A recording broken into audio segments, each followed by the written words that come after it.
63 நாயன்மார்களின் ஒருவரான அதிபக்த நாயனாரை சிவபெருமான் எப்படியெல்லாம் சோதிச்சாரு, இவரோட வாழ்க்கை வரலாறு என்ன, சிவபெருமான் இவருக்கு எப்படி முக்தி கொடுத்தாரு என்பதை இந்த வீடியோல பார்க்கலாம் வாங்க.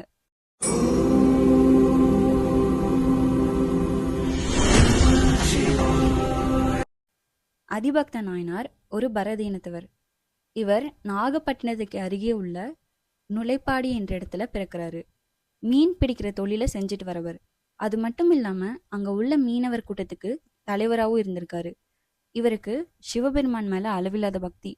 தினமும் இவருக்கு கிடைக்கிற மீன்கள்ல இருந்து சிறந்த மீன் ஒன்றை சிவபெருமானுக்கு அர்ப்பணம்னு கடல்லே விற்றுவாரு. மீன்கள் குறைவா கிடைச்சாலும் இந்த வழக்கத்தை மாறாமையே இருந்திருக்காரு. ஒரு சில நாட்களா தொடர்ந்து ஒரு மீன் மட்டுமே கிடைக்குது. அப்பவும் சிவபெருமானுக்கு அர்ப்பணிக்கிறத தவறாமையே இருந்திருக்காரு. இதனால அவரோட குடும்பம் வறுமையிலே வாடுது. அதிபக்த நாயனாரோட பக்தியை சோதிக்க சிவபெருமான் அதிபக்த நாயனார் மீன் பிடிக்கிற வலையில ஒரு வைரம் பதித்த தங்க மீனை மாட்ட வைக்கிறாரு. அவர் கூட இருக்கவங்க எல்லாரும் அந்த மீனை எடுத்துக்க சொல்றாங்க. ஆனா அவர் அப்பவுமே சிவபெருமானுக்கே அர்ப்பணம்னு அந்த தங்க மீனை கடல்லே விட்டுறாரு.